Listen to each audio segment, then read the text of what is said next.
Bienvenidos a Héroes de nuestra Iglesia. Hemos comenzado ya un recorrido conociendo el testimonio y la experiencia de aquellos hombres y mujeres que dedican su vida en diferentes rincones del mundo a construir el reino de Cristo.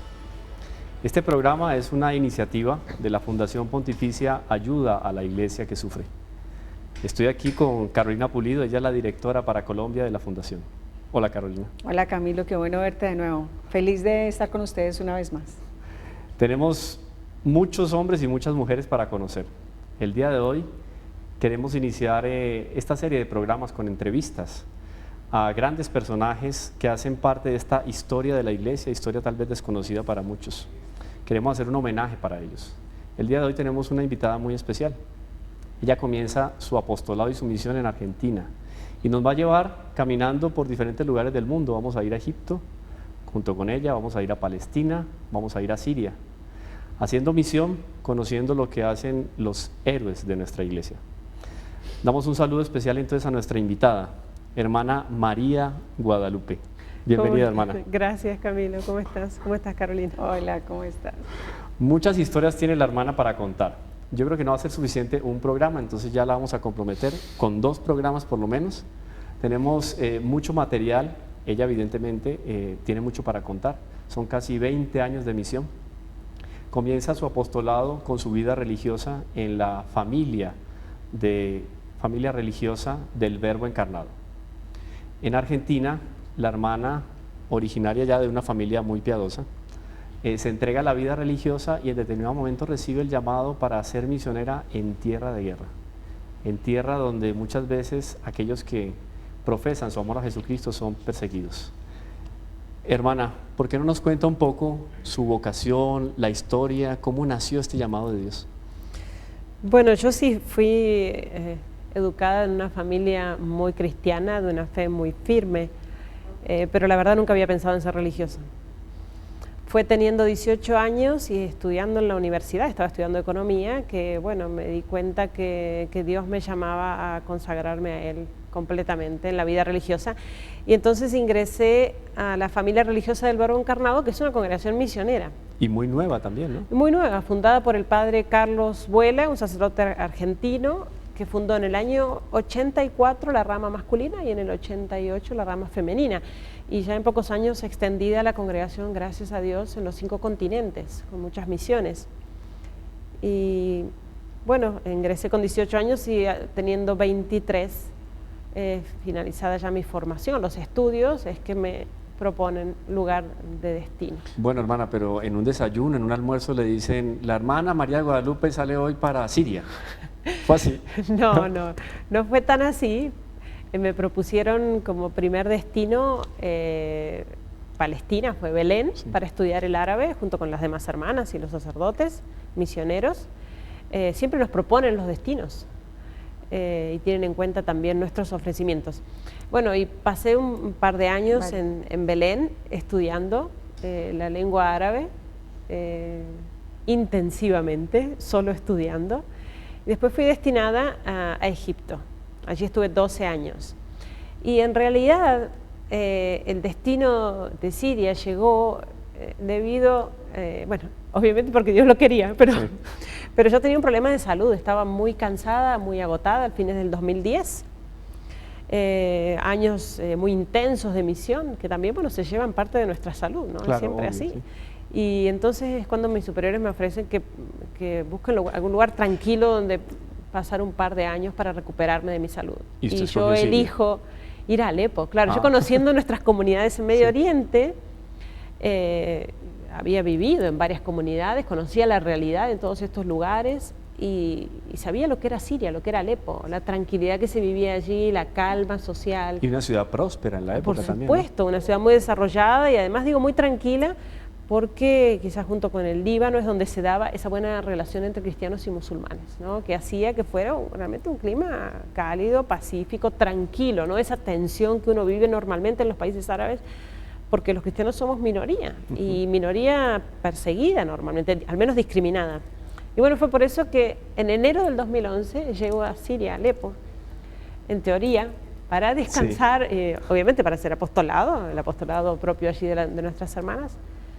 Y a los pocos meses se desata la guerra, es decir que... Ese fue su descanso. Claro, Así comenzó sí, su descanso. bueno, eso obviamente era lo que Dios quería, Sí, ¿no? claro. Lo que, ¿no?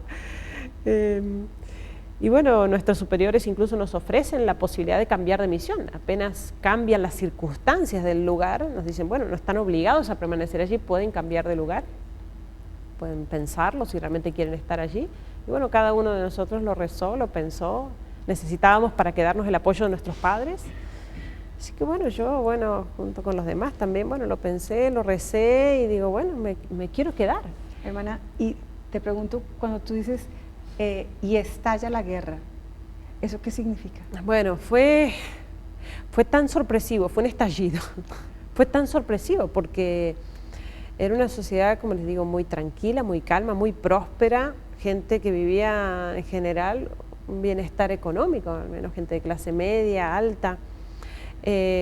Ciertamente no era una sociedad que estuviera preparando una guerra civil como de la que se habla hoy. No existe, eso no existió nunca. Es un poco la noticia que llega a Occidente, ¿no? Exactamente, es el problema que tenemos de desinformación, ¿no? De que los medios también estén manipulados en este sentido para servir a intereses creados en esta guerra, porque en definitiva, como lo sostienen los obispos allá muy, muy fuertemente, muy claramente, es una guerra que se planeó desde afuera, se inventó desde afuera y se sigue sosteniendo y financiando desde afuera. Y el pueblo sirio en realidad lo único que hace es pagar con víctimas, digamos, porque esa es la realidad que están viviendo. Por supuesto que no era un país que no tuviera cosas para mejorar, un gobierno que no tuviera cosas que reprocharle, por supuesto, y abusos, pero es difícil de comprenderlo con mentalidad occidental, ¿no? Hay que estar allá, ¿no? Nosotros llevamos allá como congregación más de 20 años y realmente uno estando allí comprende tantas cosas, ¿no? De la idiosincrasia, de la cultura, y cómo esta gente prefiere este tipo de gobiernos, los elige y los apoya como un mal menor para evitarse el fundamentalismo, el extremismo islámico, que es la amenaza permanente en estos lugares. Hermana, ¿cómo era digamos, el estilo de vida de la familia cristiana regular en ese momento, antes de que estallara la guerra? Bueno, era muy particular porque en Alepo, sobre todo, una ciudad tan grande, tan desarrollada, la ciudad europea. Era ¿Cuántos habitantes, hermana? 5 millones de 5 habitantes. millones. Y una ciudad empresarial, comercial, gente que vivía muy bien, una ciudad con mucha actividad social, ¿no? Famosa por los eventos sociales, incluso por los excesos en la vida social. Y bueno, y ese materialismo también, ese bienestar económico que de alguna manera contagiaba un poco a los cristianos también en su fe. Y entonces lo que se veía quizás en general, ¿no? Era una fe un poco a veces superficial, mundana, o al menos digamos, que convivía con la vida de pecado, de excesos o de vicios, ¿no? O sea, de ninguna manera vamos a justificar la guerra, pero el apostolado de ustedes fue más fructífero o una tierra más fértil se presentó en el momento en que la guerra se hizo evidente. Por supuesto, es que ellos mismos lo reconocen. Un anciano de la parroquia me decía, mira hermana, nosotros estábamos necesitando esta purificación de nuestra fe. Increíble. Porque es con la llegada de la guerra y de la persecución que ellos pierden todo de un día para el otro e incluso a riesgo su vida todo el tiempo, porque tenemos la guerra, significa en plena ciudad, no guerra a campo abierto, fuera, lejos, sino esto es terrorismo, ataques permanentes. Y bueno, y darse cuenta que todo lo material en definitiva pasa y eso en lo que ellos ponían su felicidad, su alegría, pasa y es temporal y no les da la felicidad completa, y darse cuenta de que aferrándose a la fe y viviendo plenamente la vida de gracia, vida sacramental, es como ellos alcanzan la alegría, por así decir, ya de cielo, que ya nadie puede quitarles. Sí. Vamos a ver una nota, tiene que ver un poco con la realidad que están viviendo nuestros hermanos en el Oriente Medio y quizá para nosotros es un poco lejana. Veámosla. Una calle tranquila en la ciudad libanesa de Saleh. En ese patio, frente a 2 pequeñas habitaciones, es donde juegan ahora estos niños, lejos de las devastadoras luchas de las que ellos fueron testigos hace unos meses en Siria. Un día hubo un alto el fuego. Fui a recoger a mi hijo al colegio, pero la batalla se reanudó. Había cuerpos por la calle. Era imposible volver a casa. Fue allí cuando decidí abandonar Siria y llevar a mi familia a un lugar seguro. El conflicto en Siria es complicado y nadie quisiera decir que es una guerra civil. La oposición quiere decir que es una lucha por la democracia. El gobierno dice que ellos luchan contra el terrorismo porque hay muchos actos terroristas ahí. Siria está teniendo un papel político muy importante. Rusia, Irán, Arabia Saudita, América, muchos países tienen sus propios intereses en él. Es una guerra de poder y, por desgracia, por esta lucha, el pobre pueblo sirio está pagando un precio muy alto.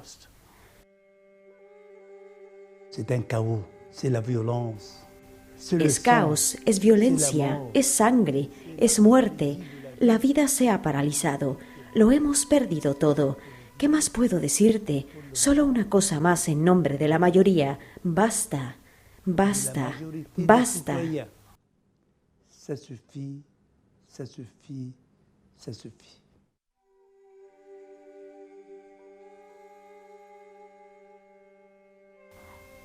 Los cristianos han vivido en Siria desde el siglo I. Hoy una cuarta parte de la población cristiana de Siria, unas 400.000 personas, han sido desplazadas por los combates o han abandonado el país desde el inicio del conflicto.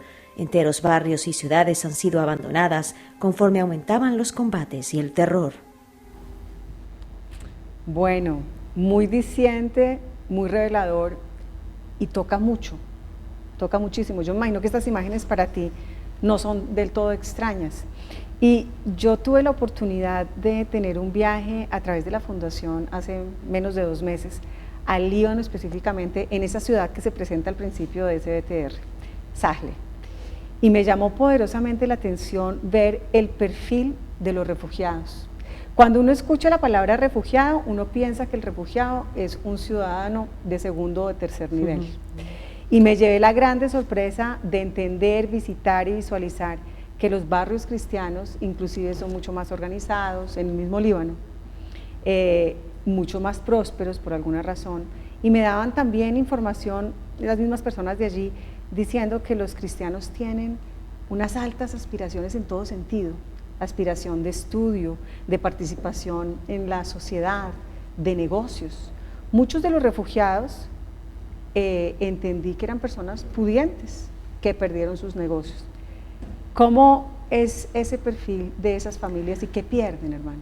Bueno, sí, ciertamente uno se hace otra idea de lo que significa el refugiado, la familia refugiada. Hay que pensar que esta gente vivía muy bien, que tenían sus trabajos, que eran empresarios, que muchos eran profesionales, pero además, ¿cómo lo reconocen los mismos musulmanes? Por ejemplo, allí en Alepo, una ciudad donde había 500.000 de cristianos, hoy se cuentan apenas entre 20.000 y 25.000 cristianos. Y los mismos musulmanes lo dicen preocupados, realmente es la situación de que el cristianismo disminuya de esa manera en Siria, porque dicen, son ellos, son los cristianos los que mantienen el nivel cultural, son los cristianos los que mantienen el nivel académico en las universidades, en las escuelas, son ellos los que mantienen los valores en nuestra sociedad, valores que nosotros no tenemos, como el perdón.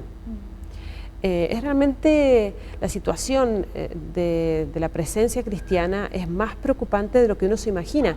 Incluso Occidente creo que no llega a tomar conciencia de lo que significa el elemento cristiano en medio de este mundo de Medio Oriente, ¿no? Es un fermento auténtico. Pero además, sí, pero además es el equilibrio que da el elemento cristiano allí, aún siendo minoría, ¿no? Incluso el nexo, podríamos decir, entre el Medio Oriente y el Occidente. O sea, los cristianos de Medio Oriente conocen a sus hermanos musulmanes, son su propia raza, su propio pueblo, pero además tienen cultura occidental, formación, educación cristiana occidental. Es decir, ellos hacen, claro, o sea, perder la presencia cristiana, además de lo que significaría que el Medio Oriente quedara vacío de cristianos, cuna del cristianismo, pero sería realmente perder el nexo con estos pueblos y además una concentración ya imparable, creo yo, de fundamentalismo. Yo sé que la hermana tiene mucho para contar, pero, por ejemplo, hermana, un día a día en la parroquia o donde usted desarrolla su apostolado, no sé si a partir de, usted llega en un momento, Alepo, la sorprende la guerra, cambia un poco el tipo de evangelización, el apostolado que ustedes hacían. ¿Cómo trabajan en el día a día en Alepo? Bueno, nosotras particularmente tenemos en Alepo una pensión, una residencia para estudiantes universitarias, que depende del obispado, de rito romano, de rito latino, y estamos allí con los sacerdotes del Instituto del Obro Encarnado que atienden la pastoral de la catedral, allí mismo. Y bueno, el trabajo era trabajo parroquial, de pastoral y de acompañamiento de las estudiantes que viven con nosotras. La llegada de la guerra significó ciertamente un cambio de vida radical, porque hay que pensar que no solamente los ataques permanentes, sino la interrupción totalmente abrupta del abastecimiento. Claro. Entonces, de un día para el otro, sin combustible, sin gas, claro, sin agua, sin electricidad, es decir, una hora de luz al día, agua una vez por semana. Y el hecho de tener que salir a la calle, porque además uno no puede vivir encerrado, son, claro, años, no estamos hablando de una semana que uno puede vivir escondido en los sótanos o en los subsuelos, sino estamos hablando de casi 5 años en esta situación. Una situación permanente. Permanente, claro. Entonces uno tiene que salir, y bueno, salir a la calle significa siempre saber que bueno, que uno podría realmente no regresar, ¿no? Porque los ataques son indiscriminadamente hacia todos los barrios de la ciudad, ¿no? Estamos hablando de terrorismo, y sobre todo los barrios cristianos y las iglesias, ¿no? Que son el primer blanco ciertamente en estos ataques. Y a nosotros nos ha pasado, bueno, de ir a hacer las compras a un mercado, rápidamente salir y a los 15 minutos caen ahí 3, 4 proyectiles, bombas y muere muchísima gente en el lugar donde acabamos de estar, ¿no? Eso sucede permanentemente y uno ve pasar la muerte por un lado y por el otro, pero sin embargo la vida continúa, no se puede de otra manera. Así van los niños al colegio y esquivando balas, y van los jóvenes a la universidad, nuestras estudiantes que estudian, continúan sus estudios, se gradúan. Es realmente admirable cómo siguen adelante. Heroico, ¿no? Es heroico. Yo creo que ciertamente ese heroísmo, esa fortaleza se los da la fe. Vamos a ver una nota, hermana, que también nos abre más los ojos sobre la realidad de nuestros hermanos cristianos y nos hace también convencernos de la necesidad que ellos tienen de recibir nuestra oración. Si observas Homs, verás la hermosa tradición de los cristianos. Ellos trajeron allí la tradición, ellos trajeron sabiduría, ellos trajeron prosperidad y trajeron la paz. Y fueron muy respetados siempre. Ahora quedan 28 cristianos y un sacerdote. ¿Qué se puede decir? Los cristianos han sido elegidos como objetivo. Se les rapta y se piden rescates, rescates increíbles que nunca se podrían pagar. Y por desgracia sufren y lloran cada día. They weep every single day.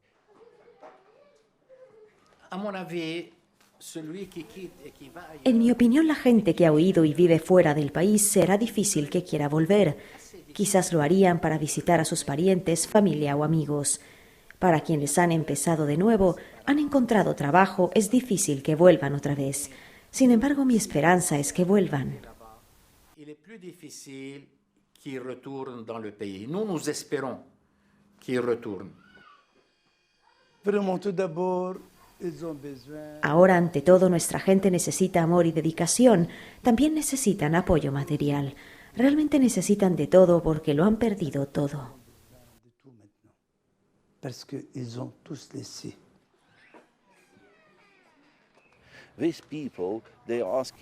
Esta gente nos plantea grandes interrogantes como cristianos. ¿Por qué estamos sufriendo? Somos buenas personas, no somos personas violentas. Dios nos está castigando. ¿Para qué? Siempre se harán estas preguntas y tenemos que ayudarles a encontrar las respuestas y tenemos que pensar en el futuro. La guerra, creo, no durará siempre. Tenemos que darles esperanza.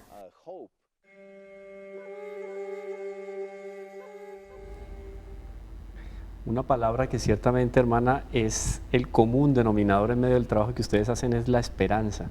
¿Cómo mantener viva la esperanza o hacer renacer la esperanza en un pueblo que vive en medio de la guerra? Bueno, yo les voy a contar una anécdota que lo muestra claramente. Estaban los jóvenes reunidos y uno de ellos dice, comentando lo que estaba pasando, y uno de ellos dice, bueno, pero ya vamos a estar algún día sentados fuera, al aire libre, porque no podemos hacerlo ahora, ¿no? Al aire libre, comiendo una buena comida árabe, ¿no? Ellos eran realmente famosos por su comida alepina, y con los niños jugando y sin miedos y en paz, sin ruido, y en alegría. Y Y yo le digo, pero claro, por supuesto, esta guerra va a terminar. Y él me dice, no hermana, yo me estoy refiriendo al cielo. Increíble. O sea, esa es la esperanza Los que ojos tienen. están puestos en una Los realidad ojos, superior. Exactamente, es por eso que se los ve sonreír. O sea, no sonríe por esperanzas humanas, no esperan nada de nadie, más que de Dios. Y entonces en ese sentido la esperanza la tienen fija en el cielo y por eso pueden estar serenos y tranquilos, aún en medio de tanto sufrimiento, porque no hay que quitar que sufren horrorosamente, ¿no? Y también tienen sus dudas y también sus sufrimientos, pero sin embargo tener claro que la vida eterna no les puede ser arrebatada, ni aún con la espada. ¿El mayor miedo es perder la fe? Sí, ciertamente. Y la verdad es admirable ver cómo todos ellos se han fortalecido en su fe, porque, bueno, es la gente con la que nosotros tomamos contacto, no digo que no haya algún caso, pero nosotros, todos los que conocemos, toda nuestra gente, cómo se fortaleció en su fe, en la vida sacramental, en el no tener ya tanto cuidado por las cosas materiales y preocuparse por la vida y salud del alma. ¿Cuántas actividades, por ejemplo, pueden realizar ustedes al año? Una Semana Santa, nosotros aquí en Colombia, no sé, salimos a procesiones, se tienen cantidad de eventos religiosos, allá es muy diferente. ¿Cómo se celebra en el templo? Igualmente la actividad pastoral es increíble, pero sigue. El problema es la disminución de los grupos en las parroquias, de los grupos cristianos, de la feligresía, por los que se van y por los que mueren asesinados por ser cristianos. Pero la actividad continúa y las iglesias están llenas. Es impresionante para las fiestas, para Navidad, para Pascua, las fiestas cristianas más importantes, cómo estos grupos terroristas, estos grupos rebeldes intensifican los ataques contra los barrios cristianos de una manera impresionante. Y sin embargo las iglesias están llenas y celebran esas fiestas con tanta devoción y hacemos nuestras procesiones internas dentro de los patios y cuidándonos mucho, pero se sigue realizando esa actividad. Es un verdadero milagro, ¿no? Es increíble, es el milagro del día a día, de cómo allí la vida continúa y la fe los anima para seguir. Bueno, y para seguir también en el otro programa, hermana, porque no vamos a dejar a la hermana que regrese a Siria sin antes contarnos nuevas historias al respecto de estos héroes de nuestra iglesia. Carolina. Miren, yo quisiera solamente recordarles que la hermana Guadalupe tiene unos links en Facebook, a los cuales ustedes pueden acceder para estar al día con la información. ¿Nos quieres contar? Sí, bueno, porque lo que siempre pedimos es que se ore mucho por los cristianos perseguidos, bueno, los mismos pilares de la fundación, ¿no? Orar, rezar, difundir, ¿no? Y en ese sentido lo comenzamos desde el comienzo de la guerra. Comenzamos 2 páginas de Facebook, una se llama Amigos de Irak y la otra se llama SOS Cristianos en Siria, donde intentamos manifestar, difundir lo que está pasando, porque además la desinformación y la tergiversación es muy grande. Estos hermanos están en el Medio Oriente, pero entonces, ¿cómo podemos informarnos más sobre la situación de los cristianos? ¿Cómo podemos ayudar a esos cristianos, Carolina? Hay 3 formas en las cuales nosotros podemos ayudar participando con la fundación. La primera es entrando a nuestra página web www.acncolombia.org. Entrando allí te inscribes y participas de nuestras actividades. También tenemos el correo electrónico, puedes contactarte con nosotros en el info@acncolombia.org, lo tenemos ahí en pantalla. La otra forma también de participar es entrando a las diferentes redes sociales que nosotros tenemos, en Facebook, en Twitter, en Instagram. En Facebook tenemos ACN Ayuda a la Iglesia que Sufre Colombia, en Twitter @Iglesia que Sufre y en Instagram tenemos Ayuda a la Iglesia que Sufre. Por todos esos medios podemos ingresar y participar, informarnos y también comunicarnos. Y los teléfonos en Bogotá, el 484-8890 y el celular, que también funciona como WhatsApp, el 317-226-5291. A través de todas esas formas de contacto podemos informarnos, como está invitando Camilo, y podemos participar de nuestras actividades. Nosotros agradecemos realmente mucho tu visita. Yo estoy feliz, impactada y emocionada. Y no la dejamos escapar, hermana, porque para el próximo programa vamos a tener de nuevo aquí a la hermana María de Guadalupe, que nos contará otras historias muy interesantes al respecto de la vida que llevan los héroes de nuestra iglesia en el Medio Oriente. Muchas gracias a todos por su participación. Carolina, muchas gracias y los esperamos el próximo jueves.